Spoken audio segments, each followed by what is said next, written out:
નમસ્કાર દોસ્તો, નિર્મા સ્પેશિયલમાં પંકજ સાથે તમારું સ્વાગત કરું છું. મિત્રો, આ કોરોનાની અંદર અમે ગત સપ્તાહે વાત કરી કે કોરોના હજુ ગયો નથી, ત્યાંનો ત્યાં જ છે. જે ફરે છે ભોગ બને છે. માટે મહેરબાની કરીને કામ વગર બહાર જવાનું ટાળો. જે લોકોને જોબ પર ફરજિયાત જવાનું છે લોકો જાય, બાકીના લોકો જરૂર ના હોય તો ચાની કીટલીઓ પર ભેગા થવા લાગ્યા છે પન્ના ગલ્લે. અરે ભાઈ, હજુ રોગ ત્યાંનો ત્યાં જ છે. મરણના આંકડા બી રોજે રોજ આવી રહ્યા છે. જેટલા સાવચેત તમે રહેશો એટલી તમારી સલામતી છે. આ બધાની વચ્ચે નિર્મા સ્પેશિયલે આજે શહેરનો માઇક્રો કન્ટેનમેન્ટ ઝોન હતો, જે કે જે બહુ મહાચેપી કહેવાય એવો વિસ્તારના લોકોને કેવી તકલીફો પડી છે એનું પોસ્ટમોર્ટમ કરીશું. એ લોકોને શું શું તકલીફ પડી અને શહેરથી દૂર છે એવા લોકોને શું તકલીફ પડી. તમે જુઓ કે અહીંયા સવાલ એ છે કે વ્યવસ્થા તંત્રએ ગોઠવી,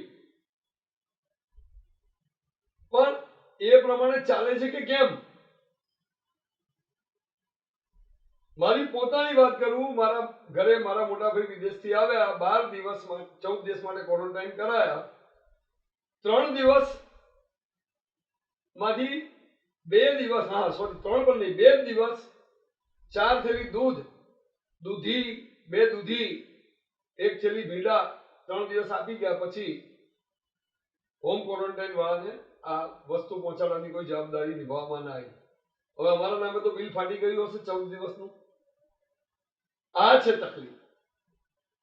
શહેરનો અસ્ટોડિયા વિસ્તાર જે છે, જેમાં home quarantine, micro containment zone, જ્યાં બધી વસ્તુઓ ઘર બેઠા પૂરી પાડવાની હોય, એ લોકોને સુવિધા આપવાની હોય, છતાં પણ એમને ના મળી. કેમ? મને એ ખબર નથી પડતી કે વ્યવસ્થામાં રહેલા લોકો આ એક ભય, એક વ્યવસ્થા, એ બધાના આધારે જે વ્યવસ્થા એમને કરવા માટે નાણાં મળે છે, જે વ્યવસ્થા ઊભી કરવાની છે, એમાં પણ ચૂક કેમ કરે છે? રેગ્યુલર તમારું જે કંઈ કામ હોય એની અંદર તો તમે પૂરું ફૂલફિલ કરતા નથી. અમે 12 મહિના બતાવીએ છીએ.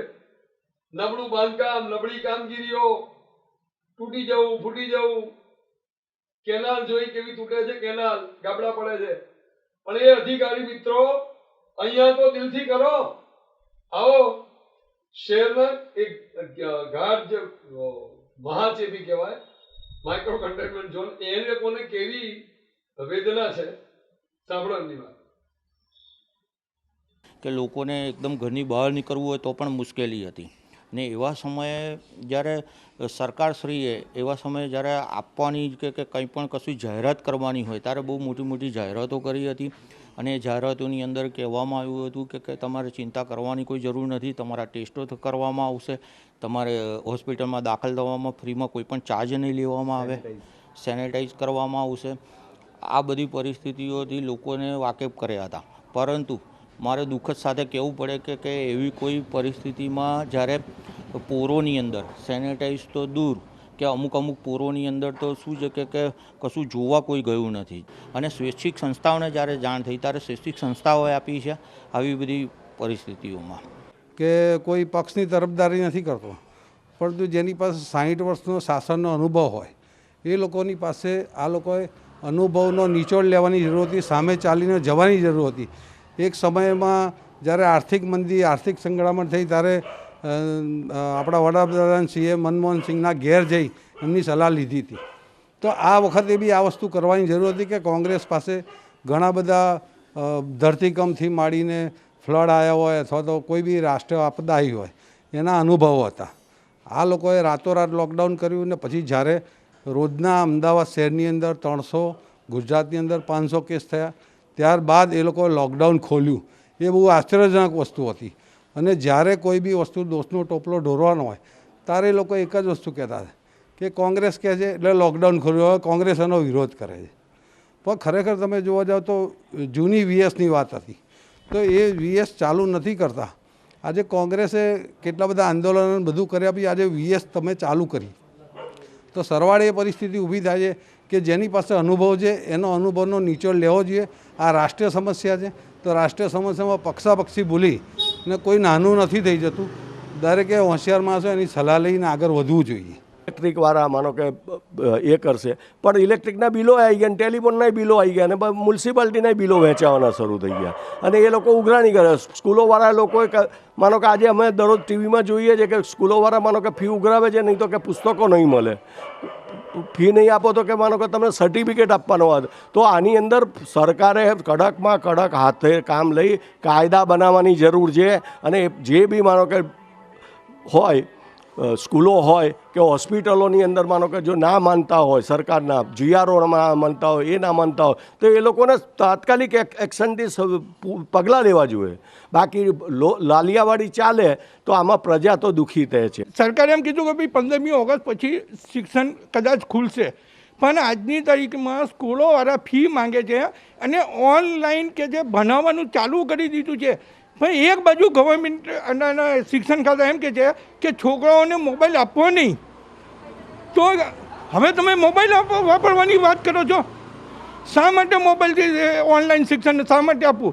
જે મોટા છોકરાઓ છે એને જ ઓનલાઈન શિક્ષણ આપી શકાય. નાના 1 થી 7 ધોરણ સુધીના છોકરાઓને ઓનલાઈન શિક્ષણ આપી શકાય જ નહીં.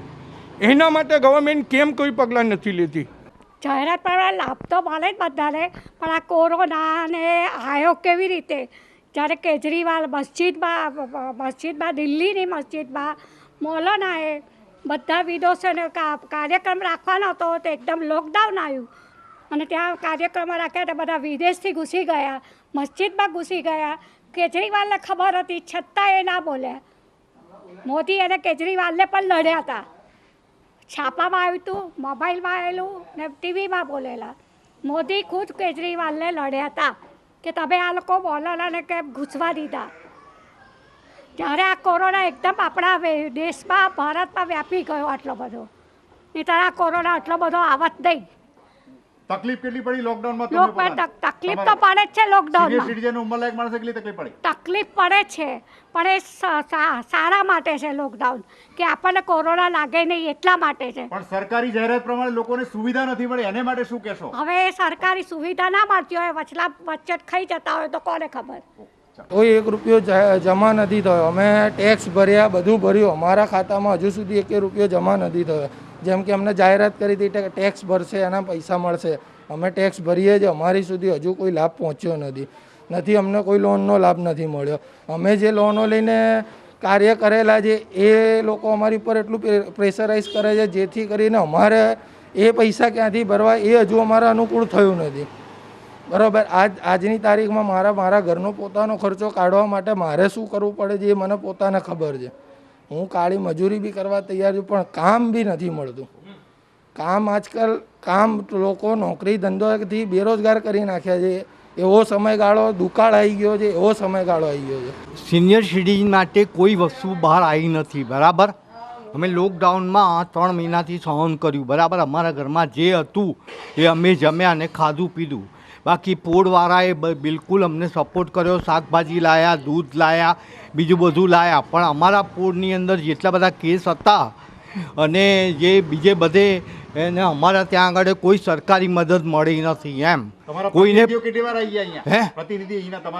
અહીંના કોઈ પ્રતિનિધિ આવ્યા નથી અને અહીંયા કોઈ પણ જાતના ફૂડ પેકેટ કે એવું કોઈ મદદ કરી નથી. અમને પોળવાળાએ સપોર્ટ કર્યો છે. શાકભાજી, દૂધ, હા ના તે જોડે ઊભા રહીને અમને મદદ કરી છે અને આ બધું કર્યું છે. પણ એમ નહીં કે સિનિયર સિટીઝનો હોય કે આ પોળના રહીશો હોય. અત્યારે બી આ છે ને અમારું પેલો માઇક્રો કન્ટેનમેન્ટ ઝોન છે, તોય હજુ એને ખોલવામાં નથી આવ્યું. બરાબર. અને એ માટે કોઈ પ્રયત્ન કરે છે પણ મેળ પડતો નથી. બાકી બધે ખુલી ગયા છે. બાકી પોળના રહીશોને કોઈ પણ જાતની આર્થિક મદદ મળી નથી અત્યાર સુધીમાં. ઇલેક્શન વખતે જે લોકો આવે છે ને વોટ લેવા આવે છે ત્યારે ઘરે ઘરે જે સ્લીપ આપી અને જે વોટ લેવાની તૈયારી કરે છે, પણ અત્યારે હાલના તબક્કે કોઈ ઘર દીઠ કોઈને આર્થિક ઘર દીઠ જેને જે કંઈ આર્થિક સહાય આપવી જોઈએ દર મહિને ઘર દીઠ, તો એ બી કોઈને મળી નથી કોઈના ખાતામાં જમા થયા. અમે લોકો તો 70 વર્ષના છે. મારે 21 વર્ષની નોકરી અત્યારે દાવ પર લાગી ગઈ છે. બરાબર. શેઠિયાઓ એવું કહે છે પગાર આપ્યા વગર કે પગાર હા તમને કેવડાવીશું, તમને ફોન કરીશું. 21 વર્ષની નોકરી હતી મારી, હજુ સુધી પગાર નથી આવ્યો, કંઈ થયું નથી. કોઈ આર્થિક સહાય નહીં, કોઈ બીજી કોઈ પણ જાતની સહાય નહીં. અમારા ઘરમાં જે પડ્યું હોય અમે ખાઈએ છીએ, બરાબર. અને ટોરેન્ટ પાવરની અંદર છે ને હજુ મીટર બિલકુલ આવી શકાય એમ છે એ લોકોને જોવા માટે, મીટર રીડિંગ કરવા માટે. હજુ સુધી કોઈ આવ્યું નથી, બરાબર. આવ્યા પછી મેસેજ આવે છે કે આટલા ઓનલાઈન ભરી દો, આટલા ફલાણા ભરી દો. હવે અમને શું ખબર પડે, બરાબર. એટલે આમાં બહુ તકલીફ પડી છે. અહીંયા અમારી પૂરના રહીશોને બહુ તકલીફ પડી છે. તો પૂરનો સાથ ને સહકાર ના હોત તો અમે અત્યારે હાલ બહુ મુશ્કેલીમાં આવી ગયા હોત. અમારી ઢાળની બોર્ડની અંદર છે ને 2 મહિનાથી અમે સિનિયર સિટીઝનોને અમારા ગિરિરાજ ટ્રસ્ટી તરફથી અમે અહીંયા જમાડ્યા હતા. પછી એ ચાલુ રાખ્યું તો લોકોએ બંધ કરાવ્યું, એટલે કેટલા લોકો હેરાન થયા સિનિયર સિટીઝનો, અને લોકોને 2-3 જણ તો મરી બી ગયા ભૂખ્યા. સરકારી સુવિધા પહોંચી ગઈ? સરકારે કોઈ સુવિધા આપી નથી. તમારા જનપ્રતિનિધિ શું કરતા હતા? સરકાર કોઈ આવી જ નથી, કોઈ માણસ એવું. અચ્છા, અને જે પોળોમાં જે ઝોન, જે રેડ ઝોન થયો પછી કેટલી વાર પારાવાર પ્રજા મુસીબતમાં આવી ગઈ? પ્રજા એની જે હતા ને બધી પ્રજા 2 મહિના કન્ટિન્યુ હેરાન થયેલી. પોળના સપોર્ટથી ના બધા ભેગા થઈને અમે લોકોએ કર્યું પોળમાં. કેટલા કેસીસ હતા એ દરમિયાન? 40 કેસ હતા પોળમાં. અત્યારે 40 કેસો મટી ગયા, છતાંય પતરા ખુલ્યા નથી. અને પ્લસ કોરોના 40 જણા મટી ગયા, પછી દવાઓ વેચવામાં આવી છે અહીંયા ગાડી. શું નામ ભાઈ તમારું? અમન શેખ. શેનો વ્યવસાય છે તમારો? આપણે બિલ વેચવાનું. બિલ વેચવાનું. ભાઈ, તમને જે તે ઝોનમાં મોકલવામાં આવે ત્યારે કેટલો ભય સાથે તમારે તમારું કામ કરવું પડે? કામ તો કરવું પડે ને આપણે. પણ કેટલો ભય હોય છે? ભય તો લાગે જ છે, પણ કયો વિસ્તાર હાલમાં તમે આવ્યા છો? આપણે ડાળની પોળ અંદર. કેટલા બિલ વિતરણ કરવાના તમારે? હવે અમારે અહીંયા 300 થી 400 બિલ. અને કયા ઝોનમાં તમને માહિતી છે ખરી? હા, એ તો છે માહિતી મને. હવે માહિતી અગાઉથી તમને કંપની આપે છે કે તમારે જે જગ્યાએ જવાનું છે એમાં કેટલું કન્ફ્યુઝન હોય છે? કંપની આપે છે ને માહિતી. અચ્છા, કે કઈ જગ્યાએ જવાનું, કઈ જગ્યાએ નહીં એ પણ જવાનું. માહિતી આપે છે કે રેડ ઝોન છે કે ગ્રીન ઝોન છે કે? હા, બધું કહીએ. પણ તમને પોતાને ભય કેટલો તમે ભાઈ તો શું, હવે કામ તો કરવું જ પડે ને આપણને એમ. અને અત્યારે રેડ ઝોનને પગલે પગલે પોળોમાં કેવો સન્નાટો, તમને કેવા દ્રશ્યો? શાંતિ જ છે બધી જગ્યાએ, કોઈ દેખાતું પણ નહીં એવું છે. નિર્મા સ્પેશિયલમાં આજે આપણે વાત કરીએ છીએ સિસ્ટમની અવ્યવસ્થાની, કે એક વખત એક જોગવાઈ ઊભી કરવામાં આવે એને ચુસ્તપણે પાલન કરવું ને ફોલો કરવું ને એ સુવિધાઓ લોકો સુધી પહોંચે છે કે નહીં એનું ધ્યાન રાખવું. પણ તમે આસ્ટોડિયા વિસ્તારના જે ચેપી ઝોન જાહેર થયો છે, નાગરિકોની વાતો સાંભળી કે એમની કઈ સ્થિતિ થઈ છે. હવે એનાથી દૂર અમદાવાદ શહેરથી દૂર લગભગ વટવા વિસ્તારમાં 7,000 લોકોની વસ્તી છે. આખી એક અમદાવાદ શહેરનો ભાગ છે, અમદાવાદ શહેરમાં આવે છે. એ બધી સુવિધા એમને મળવી જોઈએ. ડોર ટુ ડોર કચરો ઉપાડવાની સુવિધા મળવી જોઈએ. બધાને 500 રૂપિયાની સહાય મળતી એને મળવી જોઈએ. ખાતામાં રૂપિયા પડવા જોઈએ. આ જે જાહેરાતો થઈ હોય બધી સુવિધા એને મળવી જોઈએ. પણ આ બધા લોકોને ફરિયાદ છે. એટલું બાકી એમ એમની ઉપર લાઇટ બિલ ઝીકી દેવામાં આવ્યું છે. સ્કૂલની ફીની માંગણી સરકાર ગમે તે જાહેરાત કરે, શાળાઓ ફી માગી જ રહી છે કે આપવી જ પડશે, ભલે સપ્ટેમ્બરમાં ખોલો કે ઓગસ્ટમાં ખોલો, ફી આપી જાઓ. આ બ્લેકમેલિંગ વાલીઓ સાથે ચાલુ છે, નહીં તો નામ કમી કરી નાખી. આવો એ 7,000ની વસ્તી શહેરથી દૂર છે, એની વેદના સાંભળો. એ કેવી પીડા છે. लॉकडाउन में रोज़ परेशानी उठाई, कोई खाने पीने का इंतजाम नहीं वगैरह, कोई ऐसी मदद नहीं मिली. थोड़ा मिलता था एक टाइम में, कभी बाहर से आता नहीं आता था. बाहर से तो बिल्कुल नहीं आया, कोई भी नहीं आया यहाँ पे. झांकने भी हर चीज़ का यहाँ पे ने बहुत मुसीबत उठाई है. ना खाने का है ना पीने का है, कचरा भी नहीं, साफ सफाई भी नहीं, कुछ भी नहीं है. कैसा है? अभी भी ऐसा ही चल रहा है. काम धंधा कोई का नहीं है. रिक्शा चलाने वालों के रोज में भूखा मरने का टाइम है. 200-250 रुपये का धंधा होता है. हफ्ते भरने के है टेंशन. हमारे गैस पुराने का होता है, घर में भी कुछ नहीं है. कोई नहीं माफ होता है. आए ने बिल सबके भरने तारीख दी है, ये भर के आए बिल. हमारे खावे के बिल भरे, क्या करें हम? स्कूल की फीस भरे. हमारे को बहुत परेशानी थी, एकदम इतनी परेशानी थी कि हमारे लाने की ले जाने की, कभी पकाए कभी नहीं पकाए. बाहर से हमारा कुछ आया नहीं, सरकार की तरफ से हमको कोई मदद मिले ही नहीं और परेशानी का सामना बहुत करना पड़ा. हमारे यहाँ तकलीफ बहुत है कि खाने पीने की तकलीफ बहुत है कि सहायता कुछ है ही नहीं हमारे यहाँ। हमारा आदमी कड़िया काम करता है, 400 रुपये लाते हैं, 400 रुपये में कुछ होता नहीं है। सामने वाला भाड़ा मांग रहा है, भाड़ा कहाँ से ला के देंगे हम? लाइट बिल जो खाते में कितने पैसे जमा हुए? कुछ भी नहीं है साहब, कुछ भी नहीं है। आप चेक कर लो, हमारे खाते में एक पैसा नहीं है। गरीब योजना के लिए काफी जाहिरात हुई थी, उसमें कितना फायदा? अमुक का आया साहब, हमारा लोग का नहीं आया साहब, हमारे लोग का नहीं आया। और जो हमारे पास था वो हमने जितने दिन बंद था इतने दिन हमारे पास था वो हमने खा लिया। उसके बाद में हमारे को कुछ न सहायता मिली कि ना कुछ किट मिली ना कुछ नहीं मिला। घर का खर्चा जो है चलो ना बोले तो 3-4 हज़ार तो महीने का चाहिए क्या नहीं चाहिए? तो 500 में वो क्या करेंगे तुम बता दो। और ये गंदगी देखो, गंदगी देखो, पानी में गंदगी, टाकी में गंदगी, आजू बाजू में गंदगी। सफाई करें तो हमको गंदगी लगे। हम लोग खुद साफ करते हैं तो कितना साफ करेंगे हम? टैक्स नहीं भरते होंगे? टैक्स तो भरते हैं, टैक्स तो आया है, टैक्स आया है, भरा है। અમારે અહીંયા એવું થયું હતું કે એક એમ્બ્યુલન્સ આવી હતી અહીંયા, બરાબર? તો એ લોકોને પહેલાં કીધું કે આને કોરોના છે, બરાબર? પછી એને દવાખાને લઈને ગયા, પછી ત્યાં એની આપણે રિપોર્ટ કાઢી, રિપોર્ટમાં એમ લોકોને कुछ મળ્યું નથી, બરાબર? એને લોકોને અહીંયા છોડીને ગયા અને કીધું કે બોલે આ તો બોલે આપણે આમ જ હતું, નોર્મલ હતું, પણ આ જબરજસ્તી આ લોકોને લઈને જઈએ છીએ, બરાબર? તો એમાં શું કરવાનું? અમે લોકો જે ગરીબ માણસો હોય, બરાબર, એ ગભરાઈ જાય છે।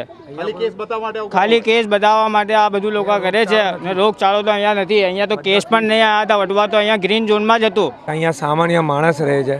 હવે અહીંયા કોઈ સરકાર તરફથી કે એમએલએ કે કોર્પોરેટર તરફથી કોઈ અહીંયા જોવા આવ્યો નથી। અહીંયા બધા નોર્મલ એન્ડ મધ્ય વર્ગના લોકો છે, બરાબર? એનાથી પણ અમુક તો મજૂરી માણસ છે, રિક્ષા ડ્રાઈવર છે, એકદમ આવ એમને બહુ આ કઠિન પરિસ્થિતિનો સામનો કરવો પડ્યો છે। ને પ્લસ અહીંયા સ્કૂલની ફી માટે જે બાળકોની જે વિગત છે એ લોકો કેવી રીતે ભરે? હજુ સુધી સરકારે આ ડિક્લેર નહીં કર્યો કે સ્કૂલની ફી બાળકોની માફ કે नहीं। वोट मांगने का हो या कोई चीज़ हो ना तो तुरंत पुलिस वालों को भेजते, न वही पुलिस वालों को कभी नहीं भेजा। हमारे नाम की जो सहायता बाहर से भी आई ने तो भी सरकार ने नहीं दी हमारे को कि ला भाई जाके देवे के क्या, कितने बच्चे भूखे रहे, कितने जनों ने कैसा कैसा खाना खाया हैगा, कितने जनों के घर में 3 दिन तक चूल्हा नहीं जला। सरकार ने कितने दिए? 500 रुपये दिए। 500 में क्या होता है? 500 में भी सुबह जाओ, शाम को टोकन लेके वापस आओ, फिर दूसरे दिन जाओ जब तुमको पैसा मिलता है। तो 500 कितने? अगर तुमको लॉकडाउन लगाना है तो किसी के खाते में पैसा डाल दो। तुम 3 महीने का क्या कहते, तुम साल भर का लॉकडाउन लगाओ, पर जो है जिसको सुविधा देने की है पैसा दो तो इंसान घर में बैठेगा भी। ना ये तो भाई नहीं, सरकारनी कोई सुविधा नहीं આવતી। અહીંયા જે મોટા અમુક લોકો આગેવાન હતા એ લોકો એમના તરફથી કરી આપતેલા, પણ સરકારનું કંઈ રાશનનું બી નહીં કે કંઈ સુવિધા નહીં કે ભાઈ દવાનું હોય કે કંઈ કેમ્પ લગાવો કે કોઈ બી પ્રોબ્લેમ એવું કંઈ ને। અમે જે લોકડાઉનમાં બધા ગરીબ વસ્તી જ છે, જેને તકલીફ ભૂગતી છે એમને જ ખબર છે કે કેવી રીતે દિવસ કાઢ્યા છે। કોઈ સરકારી અમને મદદ મળી નથી। રેશનિંગનો અનાજ અમને 2 મહિનાનો મળ્યો। એ કે 10 કિલો ઘઉં, 3 કિલો ચોખા અને 1 કિલો મોરસ ને 1 કિલો દાળ, બસ। ના નહોતું ચોખ્ખું, ઘઉં બી એવા જ હતા, લાલ લાલ હતા અને એમાં કચરું બહુ હતું ને રોટલી આપણે બનાવીએ તોય રોટલી સારી નથી બનતી। અને કેટલા લોકોના ખાતામાં પૈસા આયા અને કેટલાના નહીં આયા, ના વિધવાઓના બી પણ નહીં આયા બચારાઓને। આ બેન બી વિધવા છે તો નહીં મળ્યા। मेरा बिल्किस बानो नवाब अली सैयद, मेरे घर वाले जैसे मर गए, 9 महीना हो गए फॉर्म भरे को, मामलेदार में जाके आई, अभी तक पैसे नहीं आए। अब बात करेंगे लॉकडाउन की महामारी में जो हुआ तो उसमें कितने लोगों के खाते में पैसे आए? 2 फेरी पैसे है, 500 रुपये, 2 फेरी अनाज मेरे को मिला।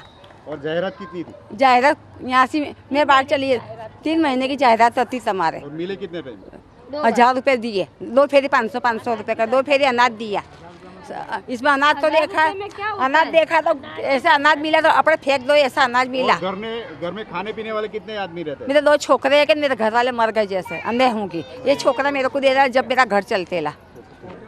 कोरोना में तो बहुत तकलीफ थी कि बच्चे भी भूखे प्यासे मरे कोरोना में। कोई की हमारे को बाहर से खाने की सहायता नहीं, बच्चे भूख भूख के रो के सो जाते थे। अनाज नहीं मिलता था? अनाज 10 किलो अनाज दिया राशन में से, हर महीने के 2-2 वक्त के अनाज देने का बोला था, पर उसने अनाज 10-10 किलो अनाज दिया और चने की दाल कीड़े वाली दिया, शक्कर है तो कचरे वाली नकरा कचरे जैसी शक्कर दिया उसने, और गेहूँ भी ऐसे दिए ने कि मट्टी वाले के अपने खा नहीं सको धोए बिना पीस के। और खाते क्या में पैसे कितने और लोगों को खाते में तो मिले कितनों को तो क्या मिले, उसने समझो कि 5,000 में उसने 25 को पैसे डाला। क्या 500 रुपये 5,000 की बस्ती में से उसने 500 इंसान को पैसे दिया, बाकी पैसे आए नहीं किसी के। सब आस लगा के बैठे, सब आस लगा के बैठे कि हमारे पास पैसे आएंगे खाते, हमारे पास पैसे आएंगे। वो बच्चे लाइन में लगा लगा के बूढ़े चक्कर खा के गिर जाते थे और वापिस आके पैसा नहीं है तुम्हारे। तो निर्मा स्पेशल में જ્યારે કોરોના માટે ઊભી કરાયેલી વ્યવસ્થાઓમાં જે અવ્યવસ્થાઓ છે એની વાત કરી રહ્યા છે, એવા તબક્કે